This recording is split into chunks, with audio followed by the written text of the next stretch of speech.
The twisted wreckage of anti-aircraft guns scattered across the USS Franklin's deck told a story of devastation that would change naval warfare forever. Steel fragments mixed with blood on the morning of March 19, 1945. The Pacific Ocean stretched endlessly in all directions. 60 miles from Japan's coast, American sailors faced their deadliest enemy yet. Lieutenant Commander Harold Morrison knelt among the debris. His hands shook as he examined what remained of the 40-millimeter gun mount. 3 good men had died here, their bodies torn apart by the impact of a Mitsubishi Zero that dove from the sky with suicidal precision. The smell hit him first: aviation fuel mixed with salt spray, and something else he didn't want to identify. That screaming dive still echoed in his mind. The thunderous explosion that followed had ripped through steel like paper. Morrison's world had changed in that instant. He didn't know it yet, but his desperate observations would revolutionize how American warships defended themselves against the most fanatical attacks in naval history. The kamikaze threat had evolved beyond anything military planners had imagined possible. What started as desperate acts by individual pilots had become something far more terrifying: a systematic campaign of organized suicide attacks that struck at American naval power with unprecedented effectiveness. The Empire of Japan had transformed death into a weapon. Since October 1944, when official kamikaze units first launched during the Battle of Leyte Gulf, the statistics painted a nightmare scenario. Over 300 American vessels had been sunk or damaged. More than 15,000 sailors had died. Admiral Chester Nimitz himself had begun questioning fundamental assumptions about how naval warfare worked when facing an enemy willing to die with absolute certainty. The numbers told a story that traditional military thinking couldn't explain.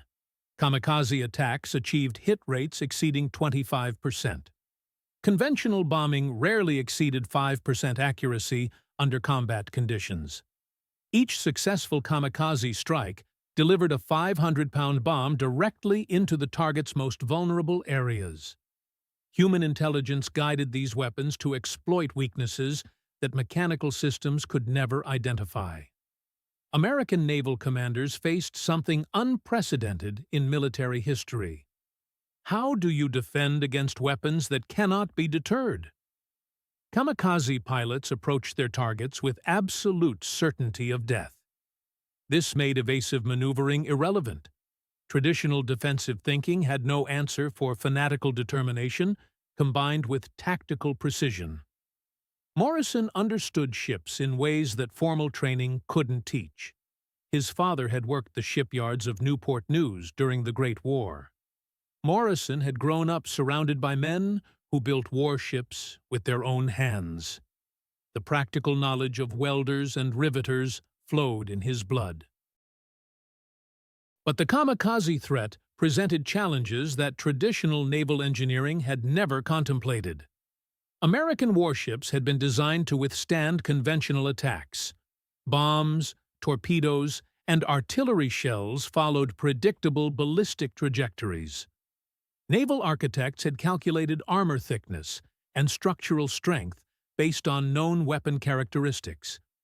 Suicide aircraft changed everything. They could maneuver until the final moment of impact.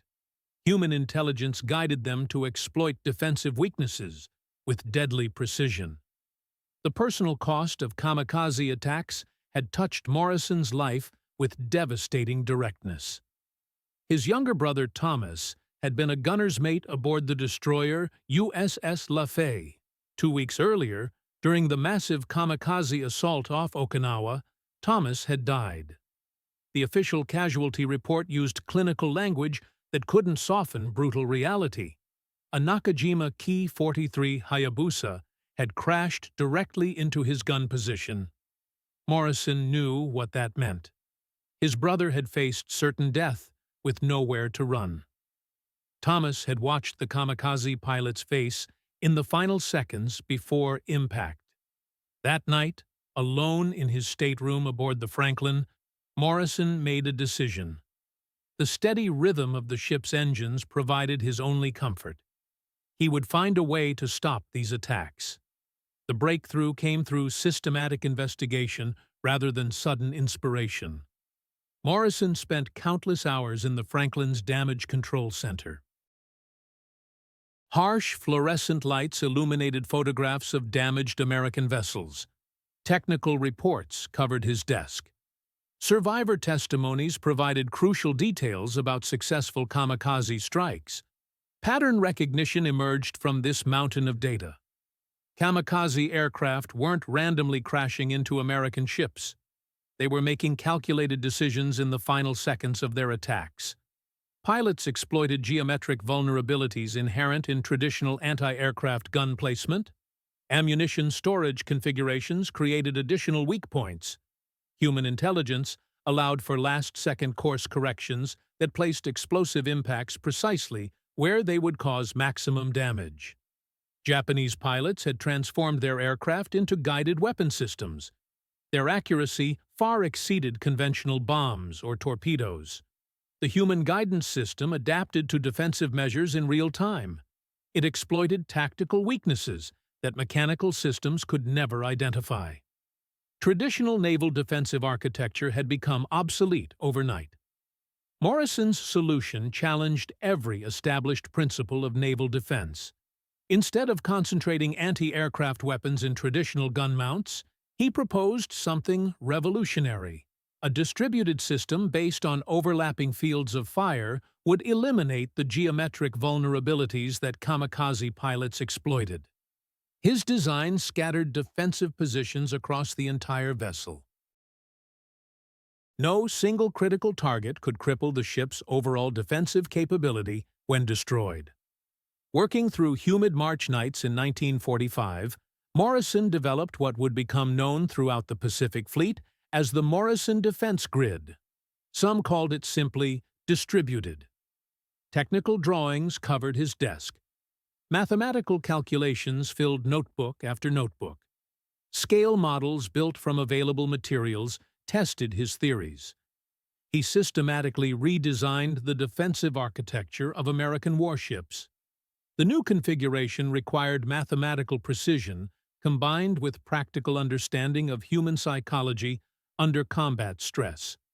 Each defensive position had to operate independently while maintaining communication with adjacent positions. Gaps in coverage would give kamikaze pilots opportunities to exploit. Morrison used slide rules and engineering tables to calculate fields of fire. Ammunition supply requirements needed careful planning.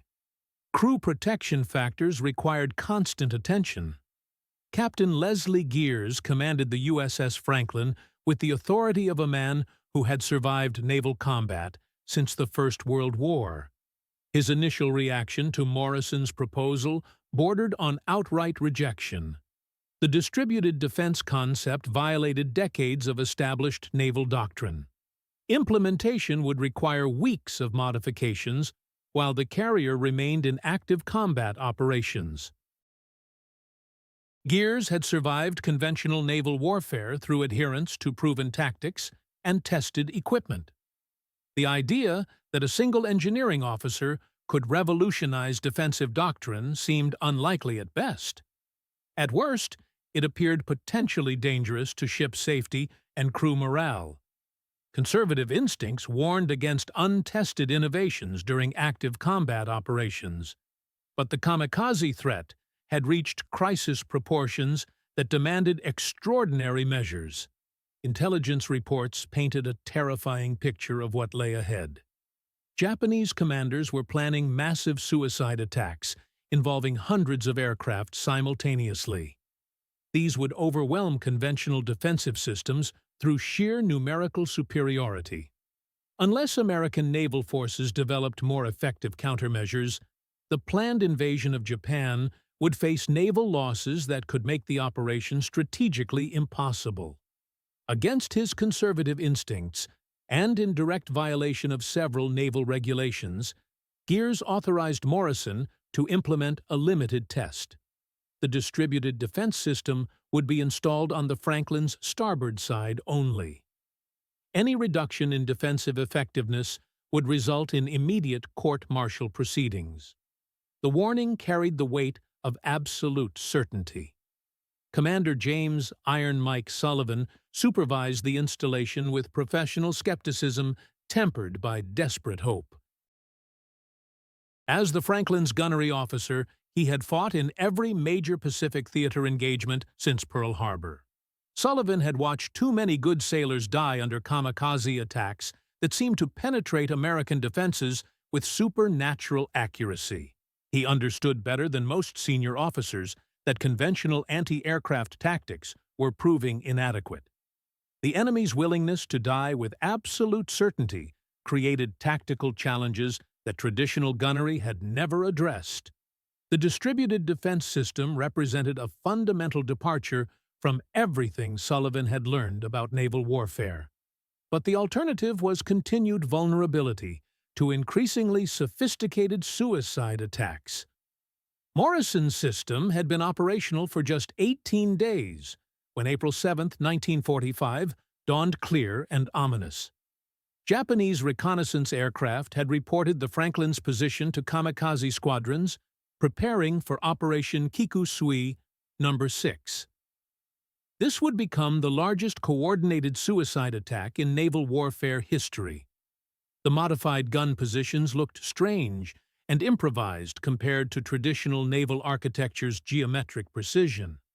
Their scattered placement created an asymmetrical defensive pattern that violated aesthetic principles naval architects had followed for generations. But aesthetic considerations had become secondary to survival under combat conditions that challenged every assumption about naval defensive doctrine.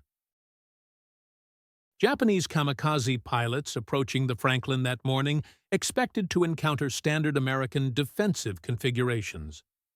They had been trained to exploit these through months of tactical instruction and combat experience. Lieutenant Yukio Seki's successor pilots had refined their attack techniques to maximize damage against traditional gun mount placements. Their approaches came from angles calculated to minimize exposure to defensive fire. Final positioning allowed maximum destructive impact against ammunition storage areas and critical ship systems.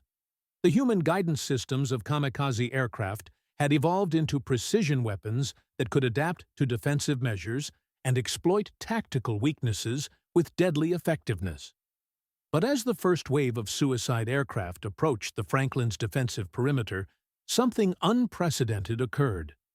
Morrison's distributed defensive system engaged the attacking aircraft with overlapping fields of fire that eliminated approach corridors kamikaze pilots had been trained to exploit. Instead of concentrating defensive fire from predictable gun positions, the Franklin's modified defensive grid created a continuous wall of anti-aircraft fire. Attacking pilots found themselves forced to maneuver through killing zones they had never encountered in previous operations. The mathematical precision of Morrison's defensive calculations became apparent as kamikaze aircraft struggled to identify single critical targets. The distributed gun positions provided mutual support that prevented any successful impact from crippling the ship's overall defensive capability.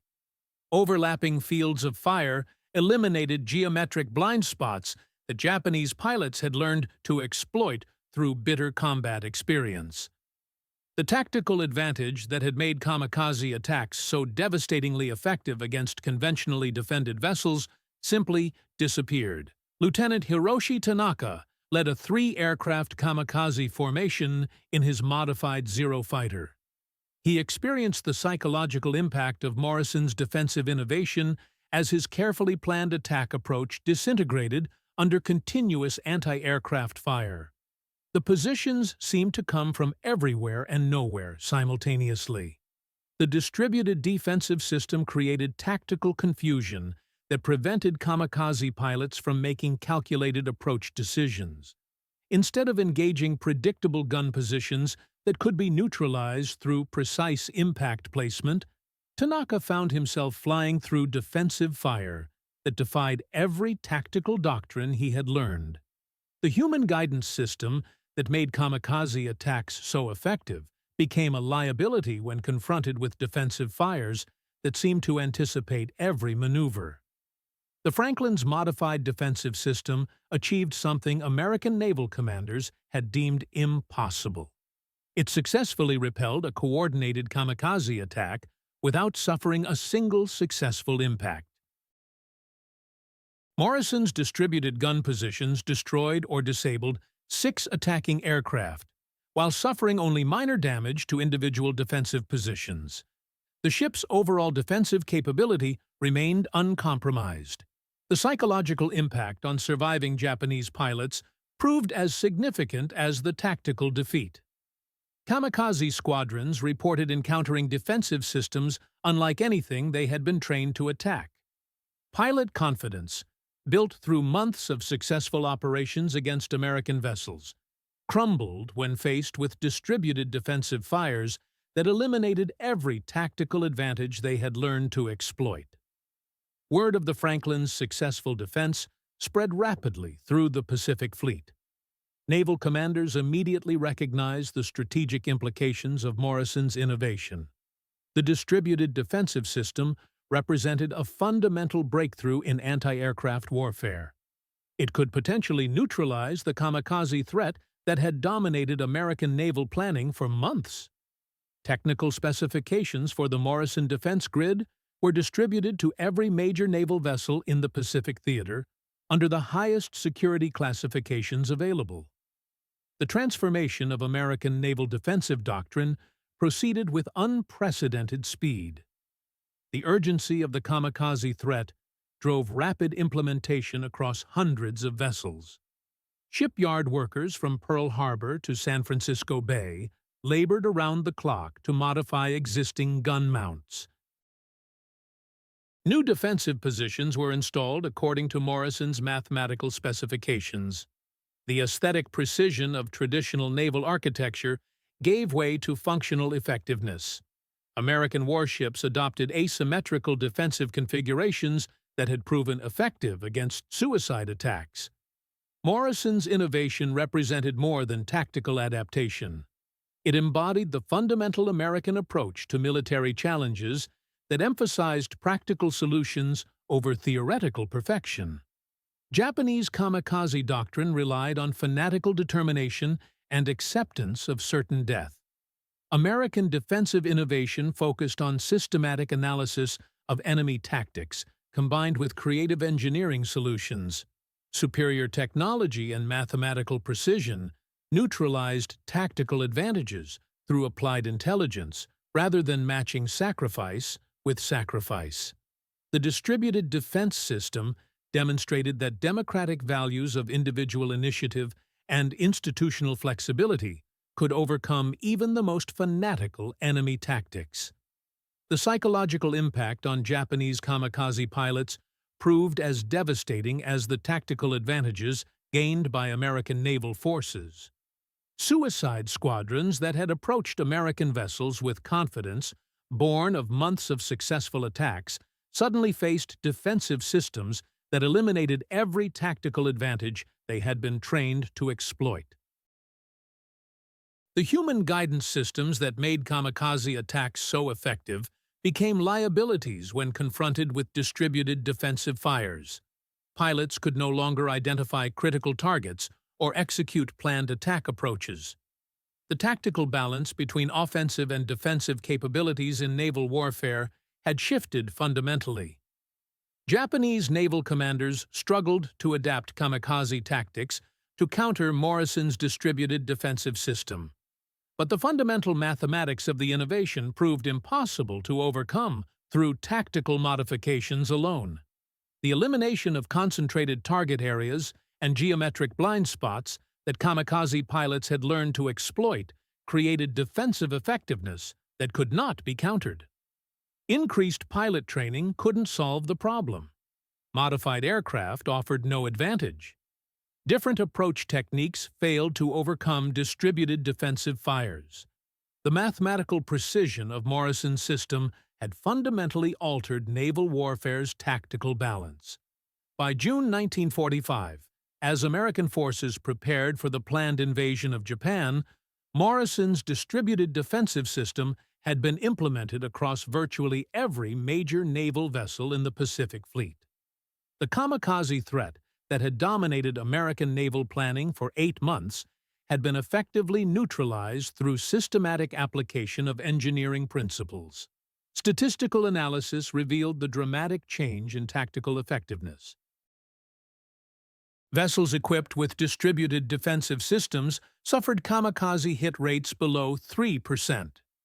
This compared to the 25% hit rates that had made suicide attacks devastatingly effective against conventionally defended ships.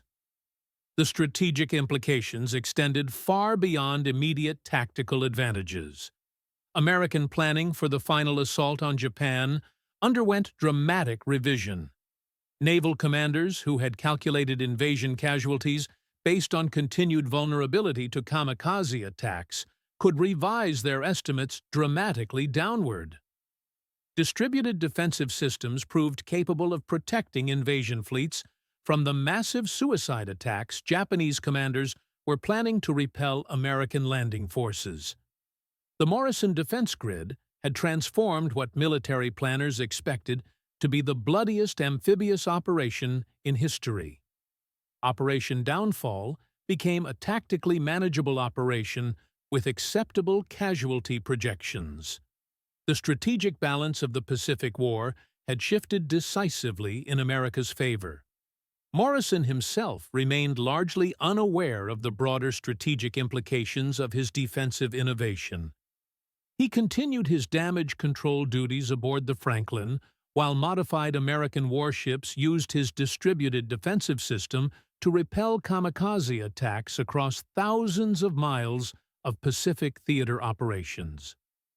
The quiet naval engineer from Virginia had solved one of the war's most pressing tactical challenges. Systematic analysis combined with creative application of mathematical principles had demonstrated that complex military problems could yield to individual innovation, supported by institutional flexibility. The Japanese response to American distributed defensive systems revealed fundamental limitations in enemy tactical thinking that would prove decisive as the war approached its conclusion. Rather than developing new attack methods or modifying kamikaze tactics to address the changed defensive environment, Japanese commanders initially attributed their reduced success rates to pilot error. Equipment malfunction seemed a more likely explanation than systematic American tactical innovation. Temporary American advantages could be overcome through increased fanatical determination rather than systematic tactical adaptation. This failure to adapt tactically would prove fatal to Japanese military effectiveness.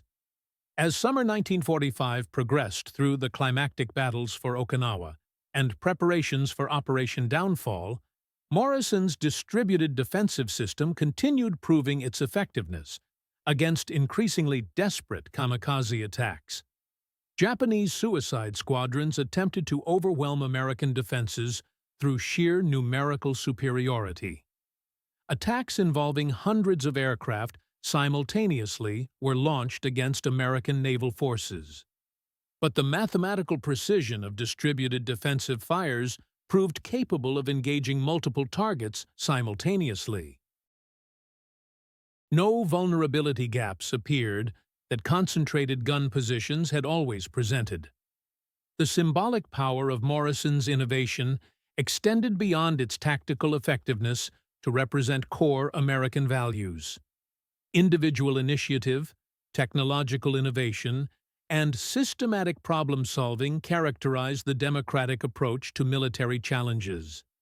The distributed defensive system succeeded not through superior firepower or overwhelming numerical advantage.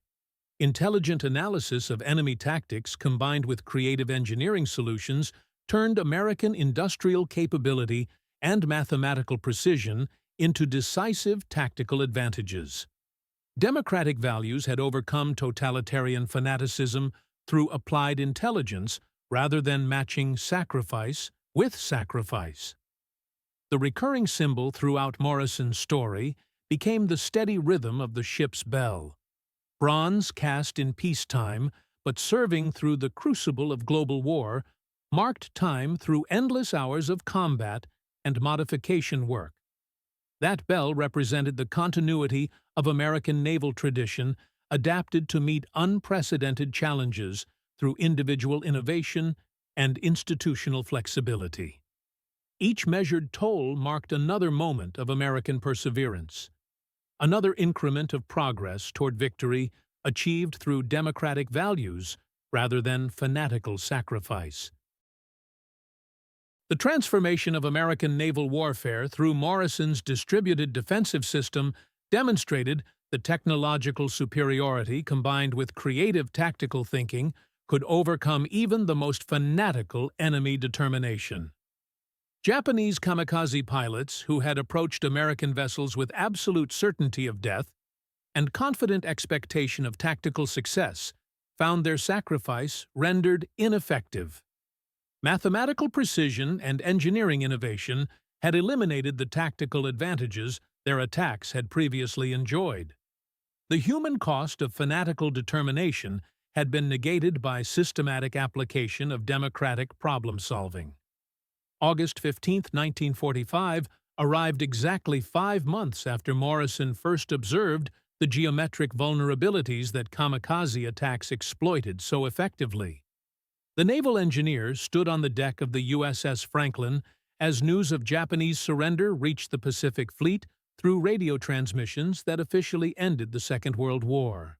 The distributed defensive systems that had protected American naval forces from the kamikaze threat would no longer be needed for their original purpose. But their tactical innovations would influence naval architecture and defensive doctrine for generations to come. Morrison's distributed defense grid had played a crucial role in preserving American naval superiority during the war's final months. The invasion fleets that would have carried American forces to the Japanese home islands if Operation Downfall had proceeded as planned had been protected by his innovation. The psychological impact of effective kamikaze defense had also contributed to Japanese recognition that continued resistance was futile. Even their most fanatical weapons proved unable to inflict the casualties necessary to make American invasion too costly to pursue. As Morrison watched the sunset paint the Pacific sky in shades of golden crimson, he understood that his technical innovation represented something far more significant than improved naval defensive capability. The distributed defense system had demonstrated that democratic values of individual initiative and systematic problem-solving could overcome totalitarian fanaticism. Applied intelligence had proven superior to matching sacrifice with sacrifice. In the contest between free societies and authoritarian regimes, the side that encouraged innovation and rewarded creative thinking would ultimately prevail through superior adaptation to changing circumstances. The human cost of war had been reduced through systematic application of mathematical principles. The lasting legacy of Morrison's innovation lay not merely in its immediate tactical success against kamikaze attacks. It demonstrated that American military effectiveness derived from institutional flexibility that allowed solutions to emerge from any level of the command structure. A single naval engineer given the freedom to analyze tactical problems and test innovative solutions had fundamentally altered the nature of naval warfare. Systematic application of mathematical principles and creative engineering had overcome seemingly insurmountable challenges. Democratic institutions that encouraged individual innovation had proven superior to authoritarian systems that demanded rigid adherence to established doctrine. In the gathering darkness of victory, with the ship's bell marking the measured passage of time toward an uncertain but hopeful future, Morrison's distributed defensive system stood as testament to the power of individual innovation supported by democratic institutions. The Bronze Bell's steady rhythm had counted hours through desperate combat and systematic innovation. Time had moved toward victory, achieved not through superior fanaticism, but through the marriage of American values with technological capability that would define the post-war world. The distributed defensive positions that had protected American warships from kamikaze attacks represented more than tactical innovation. They embodied the fundamental truth that free societies possessed advantages that authoritarian regimes could never replicate or effectively counter. Morrison's system had succeeded because it emerged from individual creativity, supported by institutional flexibility. Democratic values of innovation and adaptation had ultimately proven superior to totalitarian reliance on fanatical sacrifice and rigid tactical doctrine. Meanwhile, across the Pacific, another breakthrough was taking shape in the workshops and hangars where American ingenuity met Japanese technological challenge. The solution came while examining damaged wing sections under harsh fluorescent lights of a repair hangar. Morrison noticed patterns that others had missed. Bullet holes created irregular configurations in aluminum skin that seemed random at first glance, but careful observation revealed something significant. Some aircraft returned from missions with considerably less battle damage than others, despite flying identical routes through the same combat zones. The correlation was subtle but undeniable after systematic analysis. Aircraft with more extensive surface irregularities suffered fewer radar-guided attacks than their pristine counterparts. Patches, dents, and makeshift repairs seemed to provide protection that smooth aluminum surfaces could not offer. Japanese interceptors appeared to target clean, geometrically perfect aircraft more frequently than their battle-scarred companions. The pattern suggested something fundamental about how enemy detection systems operated. Morrison's engineering background provided insight into electromagnetic principles that explained this phenomenon. The breakthrough came from understanding that radar waves behaved like light waves, reflecting off surfaces at predictable angles according to well-established physical laws. Standard American aircraft, with their smooth aluminum skin and geometric precision, created perfect reflective surfaces. These bounced radar signals directly back to Japanese receivers with maximum strength. But irregular surfaces scattered those same electromagnetic signals in multiple directions simultaneously. This dramatically reduced the strength of reflected energy that reached enemy radar operators. The principle was simple enough for a Detroit mechanic to grasp, yet sophisticated enough to fool Japanese engineers who had designed their detection systems around conventional aircraft configurations. Working through the night of October 18th, Morrison began what would become known as the invisible modification. Using salvage materials and improvised tools, he systematically altered the surface characteristics of a single P-38. 8 Lightning. Carefully calculated irregularities would scatter radar energy without compromising structural integrity or flight characteristics. Small metal triangles torn from damaged aircraft were welded at precise angles across the smooth fuselage. These transformed the clean aerodynamic lines into a complex geometric pattern that confused electromagnetic waves. Wing surfaces received similar treatment, with tiny deflector plates positioned to break up the predictable reflective characteristics that Japanese radar operators had learned to recognize. The work required mathematical precision, disguised as random damage. Each modification had to appear accidental while serving a specific purpose, in the larger pattern of radar signature reduction. Morrison calculated angles and distances using slide rules and trigonometry tables. Scattered radar energy had to disperse in directions that would not return strong signals to Japanese receivers. The modified aircraft looked like it had survived multiple combat encounters. Its surface was scarred and patched in ways that suggested extensive battle damage. But every mark served the calculated purpose of electromagnetic camouflage. The seemingly random pattern actually followed precise mathematical relationships designed to confuse enemy detection equipment. Lieutenant Colonel James Dusty Rhodes commanded the 347th Fighter Group with the authority that came from surviving Pacific combat since Pearl Harbor. His initial reaction to Morrison's project combined skepticism with outright hostility. Military regulations strictly controlled aircraft modifications, and the idea that an enlisted mechanic could solve problems that had stymied engineering officers seemed preposterous. But desperate circumstances demanded desperate measures that challenged conventional military thinking.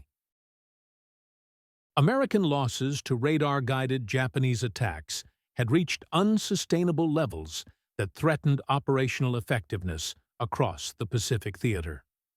Fighter squadrons were losing aircraft faster than replacements could arrive from stateside production facilities. Against his better judgment, and in violation of standard operating procedures, Rhodes authorized a single test flight with Morrison's modified P-38. Any structural failure would result in immediate court-martial proceedings for everyone involved. The warning carried absolute authority backed by military law and combat necessity. Captain William "Bill" Mackenzie volunteered to fly the modified aircraft on its maiden combat mission with full understanding of the risks involved. A veteran pilot with 14 confirmed kills, Mackenzie had lost his wingman to a radar-guided attack just 5 days earlier. He understood the strategic importance of Morrison's experiment better than most senior officers. The flight plan called for a reconnaissance mission over Japanese installations on New Georgia Island. This followed the exact route where previous American aircraft had been consistently intercepted by enemy fighters guided to their targets by radar operators. If Morrison's modifications worked as theorized, Mackenzie would reach the target area undetected by Japanese surveillance systems. If the invisible modification failed to provide electromagnetic camouflage, Mackenzie would likely join the growing list of American pilots missing in action over the Solomon Islands. The test would provide definitive proof of the concept's effectiveness under actual combat conditions where theoretical calculations met battlefield reality. October 22, 1942, dawned clear and humid with visibility extending to the horizon in all directions. Perfect flying weather that would provide ideal conditions for the crucial test of Morrison's electromagnetic camouflage system. Mackenzie taxied Morrison's modified P-38 to the end of Henderson Field's coral runway. The irregular metal patches caught sunlight like scales on some prehistoric creature. Ground crew members watched with a mixture of curiosity and concern as the scarred fighter accelerated down the runway. Its Allison engines produced the distinctive sound that had earned the P-38 its Japanese nickname, Fork-Tailed Devil. Within minutes, the aircraft disappeared into the vast Pacific sky, carrying with it the hopes of every American pilot who had ever faced the deadly accuracy of radar-guided Japanese interceptors. The success or failure of this single mission would determine whether Morrison's innovation could be implemented across the Pacific Fleet. Japanese radar operators at Station Zebra 7 on New Georgia Island maintained their usual vigilance as Mackenzie's modified P-38 approached their detection range. Chief Petty Officer Yamamoto Kenji was a veteran operator with over 200 successful intercepts to his credit. He monitored his screen with practiced attention, watching for familiar electronic signatures that indicated approaching American aircraft. His Type A Mark II radar had never failed to detect enemy formations at maximum range. This provided ample time for Zero fighters to climb to intercept altitude and position themselves for devastating attacks. The system had proven reliable through months of successful combat operations against American air forces. But on this morning, something unprecedented occurred that would challenge everything Yamamoto understood about radar detection. Mackenzie's aircraft passed through the outer detection zone without triggering any response from Japanese radar systems. The modified P-38's scattered electromagnetic signature registered as background noise, indistinguishable from atmospheric interference or distant lightning strikes. Yamamoto checked his equipment twice, unable to understand why his normally reliable instruments showed empty skies. Japanese spotters reported hearing aircraft engines approaching from the southeast, but the radar screen remained blank. For the first time since his assignment to radar duty, the veteran operator experienced the unsettling sensation of technological blindness. Mackenzie completed his reconnaissance mission without encountering a single Japanese interceptor. He photographed enemy installations and troop movements with complete impunity, while radar-guided Zero fighters remained on the ground. Their pilots remained unaware that an American aircraft had penetrated deep into defended airspace. The modified P-38 returned to Henderson Field, carrying intelligence that would prove invaluable in planning future operations. More importantly, it carried proof that Morrison's electromagnetic camouflage concept actually worked under combat conditions. The invisible modification had rendered an American fighter aircraft undetectable to Japanese radar systems. The success of that initial mission sparked a transformation in American tactical thinking that would ripple through every level of Pacific theater operations. Morrison's modification techniques were immediately classified under the highest security protocols available. Technical specifications were distributed only to selected maintenance personnel at forward air bases. Within weeks, entire squadrons of P-38s, P-51s, and P-47s had received the invisible treatment. Their pristine aluminum surfaces were transformed into complex patterns of calculated irregularity that confused Japanese radar operators across the Pacific. The aesthetic perfection of American aircraft gave way to functional effectiveness that prioritized survival over appearance. The psychological impact on Japanese air defense personnel proved as devastating as the tactical advantages gained by American forces. Radar operators who had spent months developing expertise in aircraft detection suddenly found their screens empty during periods when they could clearly hear approaching enemy formations. The reliability that had made Japanese radar-guided interceptions so deadly began to crumble as American aircraft seemed to appear and disappear at will. They struck targets without warning and vanished before defensive fighters could respond. The technological advantage that had served Japanese forces well in early war years had been neutralized by systematic application of electromagnetic principles. Technical Sergeant Morrison's innovation represented more than clever engineering applied to immediate tactical problems. It embodied the fundamental American approach to warfare that would ultimately prove decisive in the Pacific theater. Japanese military doctrine emphasized rigid adherence to proven techniques and standardized procedures that had been tested through extensive training. American forces demonstrated remarkable adaptability and willingness to embrace unconventional solutions that challenged established military thinking. Morrison, working alone in a makeshift workshop with salvage materials and improvised tools, had accomplished what entire Japanese engineering departments had failed to anticipate. The marriage of practical mechanical knowledge with theoretical understanding of electromagnetic principles had created tactical advantages that enemy forces could not counter through conventional means. Individual innovation supported by institutional flexibility had overcome technological challenges that seemed insurmountable through traditional approaches. The Invisible Aircraft program expanded rapidly as word of its success spread through American air units across the Pacific theater of operations. By December 1942, modified American fighters were conducting deep penetration missions over heavily defended Japanese strongholds. Their radar-invisible configurations allowed unprecedented access to enemy territory.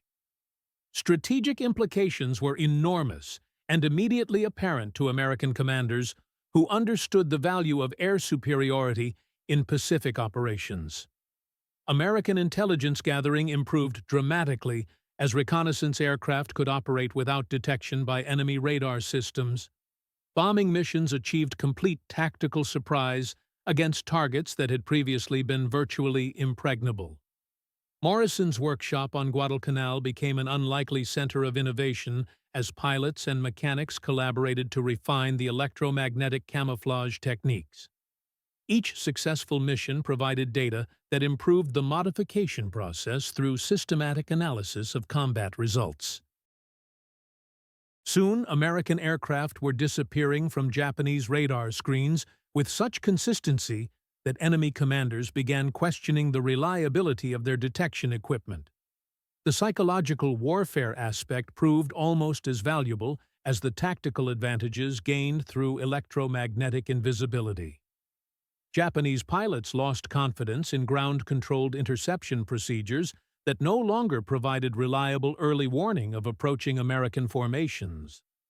The human factor in air combat had been fundamentally altered by technological innovation that eliminated enemy advantages in radar-guided interception. The transformation of American air operations in the Pacific theater represented a fundamental shift in the balance of technological advantage between opposing forces. Japanese forces, which had dominated early war years through superior tactics and equipment, suddenly found themselves facing an enemy that could strike without warning. American formations disappeared before retaliation became possible, leaving Japanese defenders confused and demoralized. The Invisible Aircraft program demonstrated how individual innovations supported by institutional flexibility could overcome seemingly insurmountable technical obstacles through systematic application of scientific principles. By early 1943, Japanese military leadership had begun to recognize the scope of the problem they faced from invisible American aircraft. Intercepted communications revealed growing frustration among enemy radar operators who reported consistent equipment failures and inability to track American formations that should have been easily detectable. Some Japanese commanders suspected sabotage or systematic equipment malfunction, never imagining that American mechanics had discovered methods to render their aircraft electronically invisible through simple surface modifications. The technological superiority that had characterized Japanese early war performance had been neutralized by practical application of electromagnetic theory. The strategic value of Morrison's discovery extended far beyond immediate tactical advantages to reshape the entire character of American air operations in the Pacific. Bombing campaigns against Japanese industrial targets became exponentially more effective as B-24 and B-25 formations could approach heavily defended objectives without triggering radar-guided defensive responses. The systematic destruction of Japanese manufacturing capacity accelerated dramatically as invisible American bombers struck with impunity against targets that enemy commanders believed were adequately protected by sophisticated radar networks. The industrial foundation of Japanese military power crumbled under sustained attack by aircraft that appeared and disappeared like ghosts. As 1943 progressed, the cumulative impact of invisible American aircraft operations began to reshape the entire strategic situation in the Pacific theater of operations. Japanese air defenses designed around radar-guided interception techniques became increasingly ineffective against modified American formations that could penetrate defended airspace without warning. The psychological impact on enemy pilots proved as devastating as the material losses inflicted by surprise attacks that seemed to come from nowhere. Japanese aviators lost confidence in ground-controlled interception procedures that no longer provided reliable early warning of approaching American formations. By mid-1943, Japanese military leadership had begun to comprehend the scope of the challenge they faced from invisible American aircraft that seemed to operate outside the normal laws of warfare. Emergency conferences convened to address the radar detection crisis, but Japanese engineers proved unable to develop effective countermeasures against American electromagnetic camouflage techniques. The technological advantage that had served Japanese forces so well in the early war years had been neutralized by a Detroit mechanic working with salvage materials in a Pacific Island hangar. Individual American innovation had overcome systematic Japanese technological development through practical application of scientific principles. The invisible aircraft program's impact extended beyond immediate military applications to influence post-war aviation development in ways that would reshape military technology for generations. Morrison's surface modification techniques provided the theoretical foundation for stealth technology that would revolutionize military aviation in subsequent decades. The principle of scattering radar energy through irregular surface configurations became a cornerstone of advanced aircraft design, demonstrating how wartime innovations could have lasting implications for technological development. Scientific principles discovered under combat conditions would influence peacetime research and development. Morrison's story embodied fundamental truths about American military effectiveness that extended far beyond individual tactical innovations to represent core democratic values. The invisible aircraft program succeeded because it combined practical engineering knowledge with institutional flexibility that allowed innovative solutions to emerge from unexpected sources. A Detroit assembly line worker, given the freedom to experiment and the resources to test his ideas, had solved a problem that challenged the most sophisticated military engineers of his era. Democratic institutions that encouraged individual initiative had proven superior to authoritarian systems that demanded rigid adherence to established doctrine. The psychological transformation of American air operations in the Pacific theater reflected broader changes in military confidence and tactical thinking that would characterize the remainder of the war.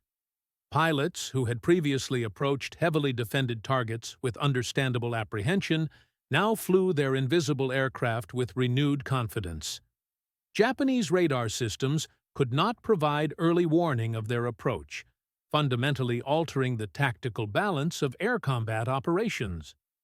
This shift in pilot morale translated directly into improved operational effectiveness, as American air crews pressed home attacks with determination born of technological advantage. The steady rhythm of engines marked time through endless Pacific missions, where invisible American aircraft struck Japanese targets with impunity. That mechanical heartbeat represented the marriage of individual innovation with institutional support that characterized American military effectiveness throughout the war. Each successful mission validated Morrison's electromagnetic camouflage system, while demonstrating that democratic values of creativity and adaptation could overcome authoritarian reliance on rigid tactical doctrine. The invisible aircraft program had fundamentally altered the strategic balance of the Pacific War through systematic application of scientific principles to immediate tactical challenges.